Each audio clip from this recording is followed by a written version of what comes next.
What's up, everyone? Here with a Strongman Q&A. I am Alan Thrall. I am the owner of a Strongman gym in Sacramento, California called Untamed Strength. And here I've got a couple of good Strongman friends. You guys go ahead and introduce yourself. Hey, I'm Mike Battaglino. My business is Chrono Strength. If you look me up on Instagram, I am a starting Strongman coach for Kalle Beck over there. And I've been competing in Strongman for about 4 years. Before that, I did a couple years of powerlifting. Yeah, and I'm Kalle Beck. I run startingstrongman.com, and you can find that across all social medias. Competing as Strongman as a lightweight since 2007. Coached hundreds of athletes at this point, and try to make a resource on how people can get into the sport of Strongman. And how about some of your titles? I am Alan Thrall, mediocre local Strongman competitor, amateur Strongman competitor. I'm a washed-up semi-pro Strongman, even though there's no such thing. But you've had what? Washington's Strongest Apple. Yeah, one California's Strongest Man, Washington's Strongest Apple, a couple state, regional level shows like that. Nationals, 5 times I think. 3 top 10 finishes. Went to the Arnold Amateur World Championships, which is I competed at 175. That's the highest level you can get to at 175. My best placing was in 2013. The first year for it, I took 6th in a stacked field. Yeah, so done that. Now I just coach people. Because at Alan's last contest, I tore my bicep. So. All right, so we're going to do a Q&A. We're going to answer your questions from Instagram, some from Facebook, wherever the heck we can find them. Very informal. We're just going to read a question, and then we'll bounce around, give our opinion if we've got one. Yeah, we'll probably make questions up, too. Yeah, that too. First one I got was, which kind of goes, how can someone who is competing for powerlifting in a lower weight class, 198, do some Strongman competitions the off-season? First off, there is lower weight classes in Strongman. Like I said, I compete at 175. Usually it kind of goes, one of the federations pretty much follows powerlifting across the board in the weight classes. So you can compete at 198 against other people that are 198 or 200 pounds. So you don't have to worry about it. How to start doing strong stuff. How do we start doing Strongman if you have no equipment? What are some basics that you would need? Basic equipment. Right, and basic movements that you should start with. Sure. Any strength training, getting more Strongman training into your routine. Yeah. So at this point, are we saying that we have nothing? We're starting off with an empty gym? You've got a barbell and some dumbbells. What's the basic movements, gym lifts you should be doing for Strongman? Right, that too. Yeah, it's the basic big 4, like anything: overhead press, squat, deadlift, bench. Bench helps in Strongman. You want to be strong all over. I think one of the more emphasis there is doing more unilateral work, because in Strongman you're moving over more planes. You're moving a bunch of different directions, versus powerlifting is 3 lifts, very linear lifts, where Strongman you're going to have to be pushing off one leg, so a lot more unilateral work with the upper and lower body, and some specific. You're walking, you're moving with weights, so you have to take that into account. I think it kind of just depends on what you want to do, how much of an investment you want to make. So kind of like some of the small investments that you can make, you can buy a sandbag. Right. And you can do a ton of different things with a sandbag. You can do a sandbag carry, you can do sandbag loads to simulate an atlas stone. Press it, you can do a ton of different things with that. So you get yourself a sandbag, you can get yourself some farmer's handles, which are relatively cheap for just, not for the top levels. Top level ones cost a little bit more, but you can get yourself some relatively cheap farmer's handles. Some of the bigger investments like a log or a yoke, if you really want to get serious about it, I would definitely suggest doing that. But in the beginning, you can get kegs from after the party. You can load up, someone's like, hey, I don't want to give this keg back. Well, you pay a $30 deposit, and you got a keg. Yeah. So you gotta get crafty with it. Yeah. And you want a tire? Everyone's always like, hey, how much do I have to pay for a tire like that? Yeah. You go to a tire place and you're like, hey, I want that. And they're like, cool. It costs way more to recycle that than it does for you to take it. So you can take that tire. Just find an old tire lot and ask for an unserviceable tire. And usually you can take it from them because they have no use for it. Yeah, they don't want it. Yeah, I think as far as like the actual equipment you want to buy, I start off with the first 2 major investments you should make is a log and a yoke, because they're the hardest to simulate. You don't have them. Right. But with all that, like Kalle said, get strong, have a strong deadlift, a strong press, and it's going to set you up. You're never going to be a great log presser, no matter how much log press practice you have, if your press sucks. So get stronger in the gym, and then you can practice with the implements once you get your hands on them, and they'll go from there. So yeah, while you're in the gym and you don't have access to the equipment, get good at picking things up, get good at pressing things overhead, and get good at carrying things. Oh yeah. I think we just kind of covered that. My press is weak as fuck. How often should you train your strict press in comparison to push presses or jerks? Well, I don't want to start too much here, but the guy's name is Conjugate John. And so, what kind of method he likes. so, which is fine. I don't want to knock the conjugate method, but I feel like whenever someone says that their press sucks and they kind of follow like that kind of West Side conjugate template, they're not doing enough rep work. There is the RE in that conjugate, that's part of it. You need to do more of that. You need for me, like if I'm doing strict press, I never got my strict press stronger by doing like doubles and triples. I don't know that can vary, but like it's a smaller muscle, your shoulders. Yeah, so work like, to make that muscle bigger. If you get it bigger, you need to do more hypertrophy work, more sets of like 8+, and that ends up, if I do that, for my strict press, everything else seems to go up if I do higher reps. So that would be a more RE work, that's part of it. Not knocking the conjugate method, that's just what I'm saying by what I see people that kind of follow that program. They're doing too much like 50% speed work for their overhead, and there's not enough stimulus for your shoulder to grow. Right, and if you're trying to, the jerk and the push press do not translate over to the strict overhead, like the overhead will translate into those. Right. You're never going to be a great push presser or jerker if your press sucks. You're never gonna jerk 400 pounds strict pressing 185 pounds. So focus on the strict press before you implement the jerk and the push press. Yeah, we have a saying, it's live by the jerk, die by the jerk. Yep. It's there sometimes, it's not always there though. What's the most optimal diet? Most optimal diet is one that you're gonna follow. Yeah. If you're actually gonna fucking do it, that's what you do. I don't think strongmen they should have some like exclusive diet for strongman. It depends. Strength sports. Like you can optimize something as much as possible, but like at that level, it's like, are you actually gonna stick to some sort of plan? Is gonna be better than like just fucking going crazy here. Right, it's like an all or nothing all thing. Or nothing. Yeah. Like just have some sort of semblance of tracking. It can even be like I eat 5 meals a day, then I eat 3, then I eat 4. Like I eat, a big plate of chicken, a little bit less of a plate of chicken. You don't have to exactly weigh everything, but like that's, even though that's not like technically like tracking your calories, you're still tracking some sort of variable and seeing how it affects you. If you have food prepared. Yeah. So if you have food ready to go, good food in your fridge, you're going to go to that as opposed to finishing training and you're like, man, I don't know what to eat. Yeah. You're like, well, I can go get a burger right here. Yeah. Spend $10. By the end of the week, you spend a ton of money. You're not really eating quality food all the time. So I don't know. I think food preparation is a huge part of it. Best log for training size. What's the best size log for training? 12 inch for a male. Probably 10 for a woman for the most part. Is there a movement you don't see in competitions that you think should be utilized more? Like personally, or sitting back and watching the World's Strongest Man? I think either one. I think probably I like it from like a fan perspective. Yeah, I would really like to see more of the old mano a mano, man on man kind of stuff. But I know that injuries and bracketing can, blah blah blah. But yeah, like the pull push or sumo wrestling or arm wrestling. I would really love to see Brian Shaw and Zydrunas Savickas sumo wrestle in the little outfits. So, but that's just me. I don't want to see that. Yeah, I'm not a fan of that stuff. I think not like particular events.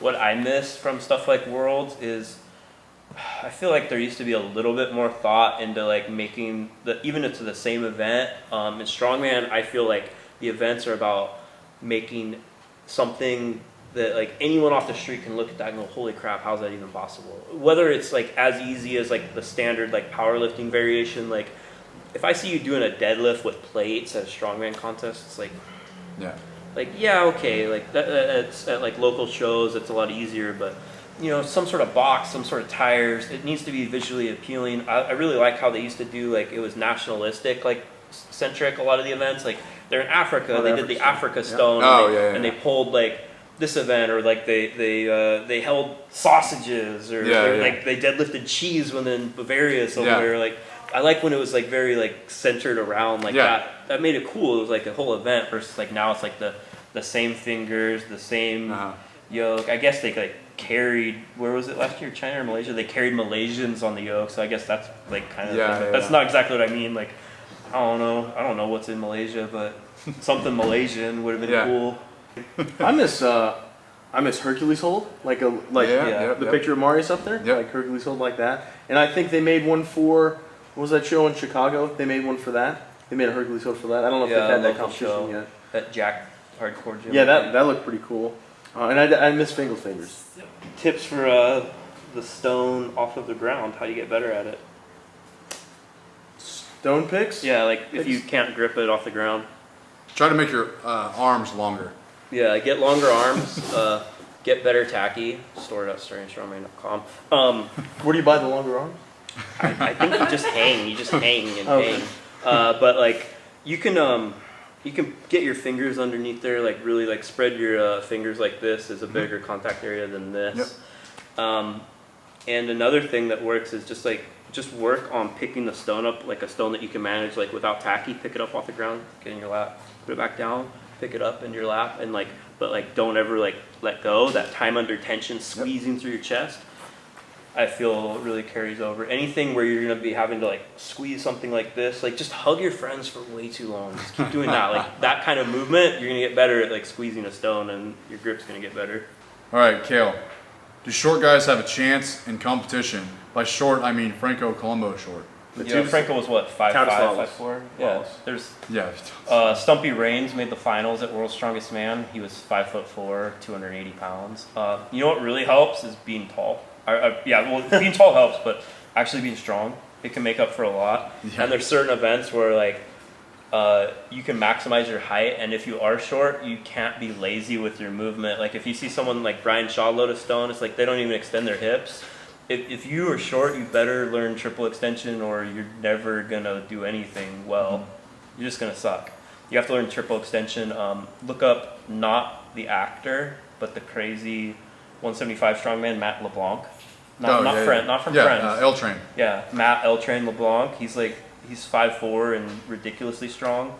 5'4", 5'3", I don't know, maybe 5'2", maybe 5'5". It's hard to tell. But I'm 5'7". I'm not really that tall, but I've seen it. He beat people at he loads the high platforms at train all the time, 60, 65, over because if you do a stone or any sort of movement and you triple extend, it should leave your chest. Right. So you have to be a tactician, and you can't be lazy at movements like that. You can't half extend. It's never going to work for you. You're not going to be able to load a stone like Halfdor Bjornsson or Brian Shaw. What is the strength level baseline you should be at before attempting to compete strongman? Yeah, every contest varies. Right. There's entry level, level Novice, 1 competitions, level 2s. Novice. There's novice division.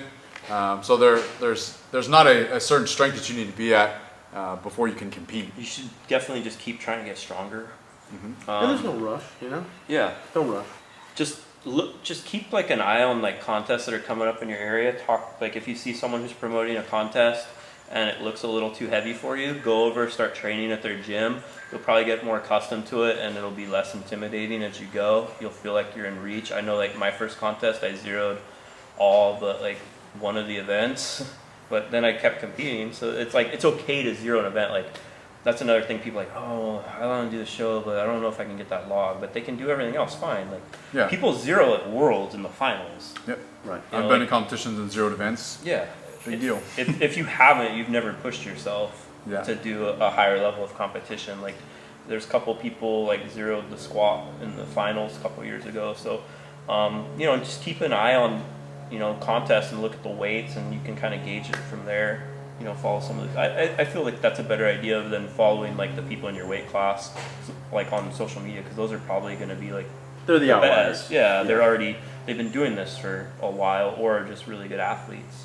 And a lot of the events don't always transfer over to Not at all. a strict number on a barbell, unless usually the overhead has a weight, 200-pound axle, 200-pound log, or something like that. But I mean, if the event doesn't have a deadlift event, you're carrying sandbags, flipping tires, keg. Who's to say you can't do that because of your deadlift strength? Okay, some quick tips for yoke carry. Quick breaths. Yeah. Don't hold your breath the entire time. Like Use the the Valsalva maneuver. Yeah. Yep. You're gonna take quick breaths. He's got Others some- are gonna pass out. He's got some good videos about how to carry a yoke. Yeah. One thing that I see a lot of people make the mistake, they try to pick it up with a sumo squat stance to make it easier to pick up, but then their first movement is in, wobble, wobble. So pick it up with the stance that you're going to walk with. Yeah, that's a really good tip. Well, first, as you approach the yoke, don't get under the yoke and then try to get tight. Like you're not going to be able to get like your core and back and everything as tight under load as you do like before. Like I wedged myself underneath that bar. Mm-hmm. So that yoke wants to like come up off the ground as you're getting underneath. Yeah, it, like pretty much. if it's light, I can't even get in position how I want. Like Right, I'm right. pushing against it. It's like trying to get under a 45-pound barbell like really tight. It's just gonna fly off the rack. It's the same thing, and you should honestly do that in any movement. So that's the main thing. Like get as tight as possible. Get uncomfortably tight. You should be in that position. Like, can you say go already? Like I'm cramping. My lats are cramping. Like I've had chest cramps doing yoke like that because I'm pushing out hard. The other thing is do more single leg work in your training. I had a very strong squat for my weight class, but I wasn't very good at yoke, and I realized that was because like when you're walking, like I'd favor one leg, like my left side when I'd squat, and I could get away with that because I'm just moving up and down, nothing's moving. But you have to drive off each leg, Right. doing something like a yoke walk. Mainly like barbell walking lunges. Once I got that more on par, my yoke went way better. And would you say that like from here to here should be very rigid, but Yeah. your hips and lower body should not be so rigid? I tell people at like seminars, it's like business up top, party down low. Like you're just like Salsa dancer stern with the face, hips. like typical like white dude, like, and then down low, just ass is going all over the place. You walk with your butt on the yoke, so it's like, you know, you're just moving. Don't train yoke stupid heavy all the time. Yeah, There's dude. no train reason it, for train that. it for speed. I got 800 in competition, so I figure I'll work up to Yeah. about 11. No, You know, and that move doesn't it, make it feel I'm moving really 3 easy. feet. Yeah. It doesn't work. No. Some words of advice for athletes going to nationals. You've been to nationals, you know. Sure. Maybe what to expect, or There's a lot of people there, so don't just like you have to focus on you. Like it's great to be a cheerleader, you know, like and cheer everyone on, but it's also really taxing. And if you try to do that for like 200 people, you're not gonna have any energy for yourself. So Right. like remember you're there to compete. Doesn't mean you can't like you have to like hate everyone else, but don't expend your energy too much. And think of like one event at a time and pay attention, like